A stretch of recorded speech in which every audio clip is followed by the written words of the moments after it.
అందరికీ నమస్కారం. 5-Minute-02 హీరోకి స్వాగతం. ఈరోజు చాలా డీటెయిల్డ్ గా డేటా అనలిటిక్స్ కెరీర్ గనక మీరు చూస్ చేసుకుంటుంటే ఎలాంటి స్టెప్స్, ఎలాంటి ఫుట్ ప్రింట్స్, అంటే ఆ ప్లాన్ ఎలా చేసుకుంటే చక్కగా బాగుంటుంది అనేది నా యొక్క ఎక్స్పర్టైజ్ ని ముందుకి తీసుకురావడానికి వీడియో ద్వారా రావడం జరిగింది. ఫస్ట్ టైం కనుక వీడియో చూస్తుంటే సబ్స్క్రైబ్ చేసుకుని సపోర్ట్ చేసి లైక్ చేయండి. మరింత మంది ఎవరైతే డేటా అనలిటిక్స్ పొజిషన్స్ కోసం ట్రై చేస్తూ ఉంటారో ఇట్ విల్ హెల్ప్. ఓకే అండి. ఫస్ట్ ఏంటంటే డేటా అనలిటిక్స్ కెరీర్ ని చూస్ చేసుకోవాలనుకుంటే కోడింగ్ కానీ లాజికల్ గా బాగా డెప్త్ గా మనకు ఐడియా ఉండాలని కానీ ఇలాంటి ఆలోచనలు ఏమి మైండ్ లో పెట్టుకోవాలి. చాలా క్లీన్ గా కోడింగ్ బ్యాక్గ్రౌండ్ కానీ, నాన్ కోడింగ్ బ్యాక్గ్రౌండ్ కానీ, ఐటీ బ్యాక్గ్రౌండ్ కానీ, నాన్ ఐటీ బ్యాక్గ్రౌండ్ అయినా ఈ డేటా అనలిటిక్స్ పొజిషన్ కి కనుక మీ కెరీర్ ని ఇనిషియేట్ చేయాలనుకుంటే you may be like fresher అయ్యి ఉండొచ్చు, you may be like experienced person, like వేరే దాంట్లో వర్క్ చేస్తూ ఉండొచ్చు. మీరు కూడా ఇలాంటి కెరీర్ ని చూస్ చేసుకుని లర్నింగ్ స్టార్ట్ చేసి దాంట్లోకి స్విచ్ అవ్వచ్చు. కెరీర్ ఆపర్చునిటీస్ అంటే మంచి శాలరీస్ ఆఫర్ చేస్తున్నాయి కంపెనీస్. ఎప్పుడైతే మీ దగ్గర స్ట్రాంగ్ నాలెడ్జ్ ఉంది ఈ పర్టిక్యులర్ డొమైన్ లో అని ప్రూవ్ చేసుకుంటే డెఫినెట్ గా you will get good salary. Okay, so first thing ఏంటంటే డేటా అనలిటిక్స్ లో ఫస్ట్ మీరు అండర్స్టాండ్ అవ్వాల్సింది అసలు డేటా అంటే ఏంటి.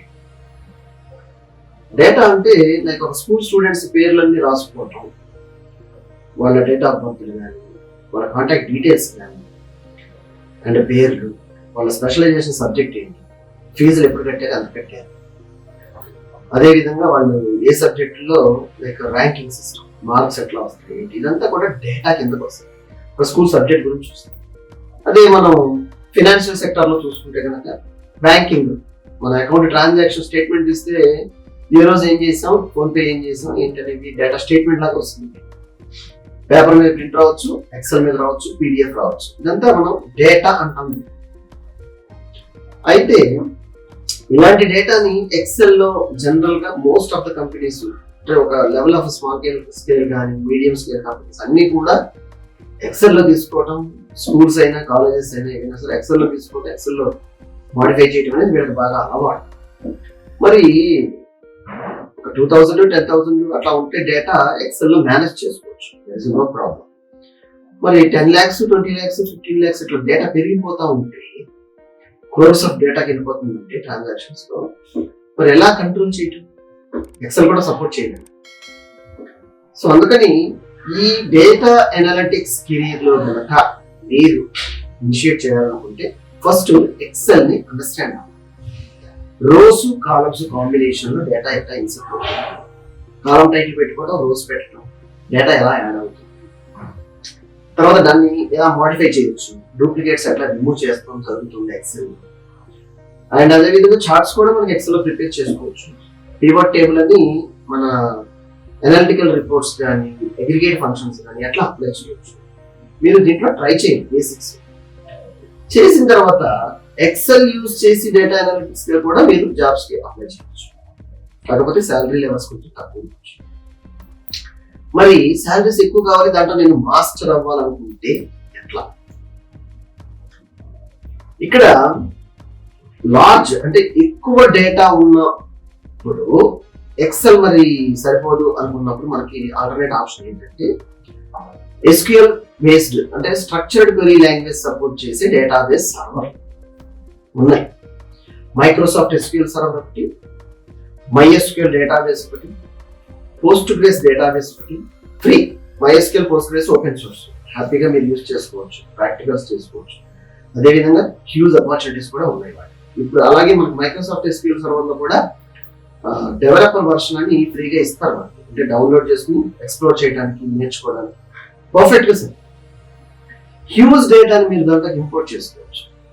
ఎస్, అంటే మరి లిమిటెడ్ ఏమన్నా ఉంటుందా అంటే నో లిమిటెడ్. మీ డేటాబేస్ హార్డ్ డిస్క్ లో ఉన్న స్పేస్ ఎక్కువ ఉందంటే ఎంత డేటా అయినా కానీ డేటాబేస్ సర్వర్ తీసుకుంటాం. ఒరాకిల్ లో ఆల్రెడీ లైక్ మీకు ఐడియా ఉంటే ఒరాకిల్ కూడా మీరు యూజ్ చేసుకోవచ్చు. SQL లాంగ్వేజ్ వాడి నేను ఇప్పుడు ఏదైతే డేటాబేస్ సర్వర్ అని చెప్పానో ఇంజన్స్ అవి రిలేషనల్ డేటాబేస్ మేనేజ్మెంట్ సిస్టమ్ కింద వస్తాయి, RDBMS అంటారు. వీటిల్లో టేబుల్స్ క్రియేట్ చేయటం, టేబుల్ కి రిలేషన్షిప్స్ బిల్డ్ చేయటం, అండ్ టేబుల్స్ కి ఒక ప్రైమరీ కీ, ఫారెన్ కీ లాంటివి ఎస్టాబ్లిష్ చేయటం, ఎందుకంటే క్విక్ రిజల్ట్ కోసం.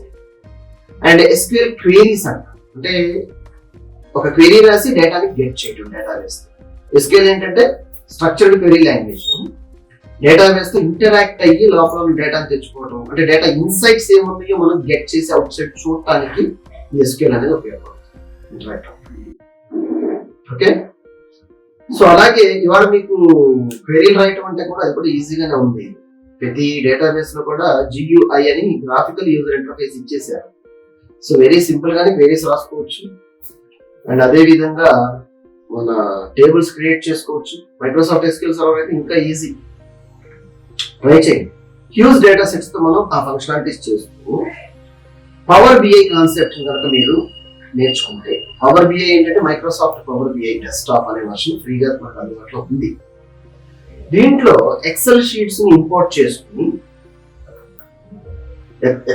ఇంపోర్ట్ చేసుకోవచ్చు, లేదంటే డేటాబేస్ అని చెప్పే కదా, ఆ డేటాబేస్ నుంచి కూడా డైరెక్ట్ గా ఇంపోర్ట్ చేసేసుకోవచ్చు డేటాని పవర్ BI లో. ఆ ఇంపోర్ట్ చేసుకునేటప్పుడు డేటాని పవర్ క్వెరీ యూజ్ చేసి డేటా క్లీనింగ్ చేసుకోవచ్చు, ఏమైనా మిస్ మ్యాచ్ డేటా ఉంటే క్లీన్ చేసుకోవటం. అండ్ అదే విధంగా అగ్రిగేషన్ ఫంక్షన్స్ రాసుకోవడం, డేటా లైక్ 2 కాలమ్స్ లో ఉన్న డేటా క్లబ్ చేయాలనుకుంటే మ్యాచింగ్ చేసుకోవడం, మ్యాపింగ్. అండ్ అదే విధంగా సెగ్రిగేట్ చేయాలంటే సపరేట్ స్ప్లిట్ చేసుకోవచ్చు. టెక్స్ట్ ఫైల్ ని కూడా ఇంపోర్ట్ చేసుకుని డేటా కింద స్ప్లిట్ చేసుకోవచ్చు. CSV ఫైల్ ని కూడా ఇంపోర్ట్ చేసి, అట్లా పవర్ BI లో huge import options, import facilities మనకు అందుబాటులో ఉన్నాయి. డేటా ఇంపోర్ట్ చేసుకున్నాం, మరి ట్రాన్స్ఫార్మింగ్ అంటారు దాన్ని. క్లీన్ చేసుకుని మనకు కావాల్సిన విధంలో డేటాని మూవ్ చేసుకోవడాన్ని ట్రాన్స్ఫార్మింగ్ అంటారు. డూప్లికేట్ ఎలిమినేట్ చేసుకోవడం, ఎన్ని ప్రాసెస్ చేసుకోవచ్చు క్విక్ గా. మీకు ఒకసారి అలవాటు అయిందంటే చాలా క్విక్ గా. పవర్ BI యొక్క అడ్వాంటేజ్. తర్వాత డేటాని ఒక షేప్ లో తెచ్చుకోవడానికి మోడలింగ్ అంటాం.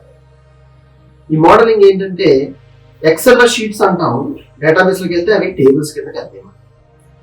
మరి మల్టిపుల్ టేబుల్స్ లో ఉన్న డేటాని ఒకటే రిపోర్ట్ ప్రిపేర్ చేయాలనుకుంటే ఈ మోడలింగ్ లో టేబుల్ నుంచి టేబుల్ కి ఏదో ఒక కీ అంటే ఒక కాలం మ్యాచ్ అవుతుంటే మనం రిలేషన్షిప్ బిల్డ్ చేసుకోవచ్చు.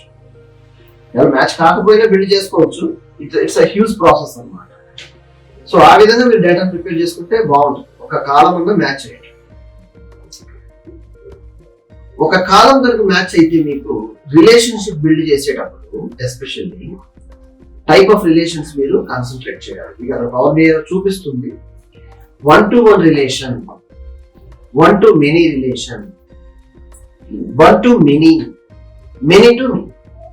ఇలాంటి కాంబినేషన్స్ తో మనం table to table relationship build చేసి డేటాని అవుట్పుట్ కింద, అంటే ఒక ఫస్ట్ ఏ టేబుల్ ఉంది, B టేబుల్ ఉంది, దీంట్లో కొన్ని కాలమ్స్ కలిపి ఒక రిపోర్ట్ కింద ప్రిపేర్ చేయాలంటే అలాంటి సిచ్యువేషన్ వచ్చినప్పుడు మనకి 2 టేబుల్స్ లేదంటే 3, 4 ఎన్ని టేబుల్స్ అయినా జాయిన్ చేసుకోవచ్చు. Feasibility is there in Microsoft SQL queries at the same time in Power BI. ఇలాంటి టెక్నిక్స్ నేర్చుకుని డేటాని మీకు కావాల్సిన విధంగా మోడలింగ్ చేసుకున్న తర్వాత ఏమండి చార్ట్స్, పర్టికులర్ గా కాలం ని ఒక చార్ట్ సెలెక్ట్ చేసుకుని ఆ కాలం ఎనేబుల్ చేసుకుంటుంటే చార్ట్ ప్రిపేర్ అయిపోతా ఉంటుంది. అంతే, పెద్దగా ఇంకా దాంట్లో చేసేది ఏమి ఉండదు. సో అంత ఈజియెస్ట్ ప్రాసెస్ ని మీరు ప్రాక్టికల్ గా ఒక 3 months టైం కేటాయిస్తే నేర్చేసుకోవచ్చు. మీకు ఆల్రెడీ ఎక్సెల్ వచ్చి ఉంటే 1 month టైం, 2 months లో నేర్చుకోవచ్చు. అలాగే SQL కూడా వచ్చి ఉంటే 2 months కూడా అక్కడ 1 month లో పవర్ BI నేర్చేసుకోవచ్చు. ప్రాక్టికల్ ఓరియంటెడ్ లో, నాట్ థియరీ. మీరు ఎప్పుడు కూడా డేటాని ప్రాక్టికల్ గా క్వెరీస్ రాసి కానీ, ప్రాక్టికల్ గా పవర్ BI లో అప్లై చేసి కానీ, output results, predictions, report results, reports prepare చేయటం చేస్తే డాష్ బోర్డ్స్ కూడా, స్టన్నింగ్ డాష్ బోర్డ్స్, లైక్ దాన్ని ఏమంటారంటే రెస్పాన్సివ్ డాష్ బోర్డ్. ఏదైనా ఒక వాల్యూ చేంజ్ చేశారనుకోండి స్లైసర్స్ తో కానీ డ్రాప్ డౌన్ తో కానీ, ఆటోమేటిక్ గా డాష్ బోర్డ్ వాల్యూస్ అన్ని, ఫిగర్స్ అన్ని చేంజ్ అయిపోతాం. అండ్ వర్డ్ లో ఎవరికైనా సరే మీరు మీ టీమ్ కానీ మీ ఫ్రెండ్స్ కానీ సంథింగ్ ఎగ్జాంపుల్ గా రిపోర్ట్ మీరు ప్రిపేర్ చేసిన రిపోర్ట్ చూపించాలనుకుంటే దాన్ని క్లౌడ్ లో పబ్లిష్ చేసుకుని మీరు అందరికీ కూడా విజువలైజ్ చేసేసుకోవచ్చు స్పాట్ లో. దాన్ని ప్రింట్ అవుట్ చేయడం లేదా ఇమేజ్ స్క్రీన్ షాట్ తీయడం క్యాప్చర్ చేయడం కాదు, బ్రౌజర్ త్రూ URL అందుబాటులోకి వస్తుంది మీకు, దాన్ని షేర్ చేసేసి అదే రిపోర్ట్ అతను రెడీమేడ్ గా చూడటానికి అందుబాటులోకి వచ్చేస్తుంది. ఇన్ని ఫెసిలిటీస్ పవర్ BI లో ఉన్నాయి కాబట్టి అది సక్సెస్ అయింది. సో డేటా అనాలిటిక్స్ లో కనుక మీరు మాస్టర్ అవ్వాలనుకుంటే వీటి మీద కాన్సన్ట్రేట్ చేయండి, సరిపోతుంది. అదే విధంగా పైథాన్ నేర్చుకుని పండాస్ కూడా నేర్చుకుంటాను నేను అనుకుంటే డేటా ఫ్రేమ్స్ తో ప్రిడిక్షన్స్ అనాలిటిక్స్ క్విక్ గా హ్యూజ్ సెట్ లో యాప్స్ లో కానీ వెబ్ అప్లికేషన్ లో కానీ క్విక్ గా తీసుకొచ్చేయగలరు. ఆ వేళ ప్రయత్నించండి. ఈరోజే ఈ రోడ్ మ్యాప్ కనుక మీకు నచ్చితే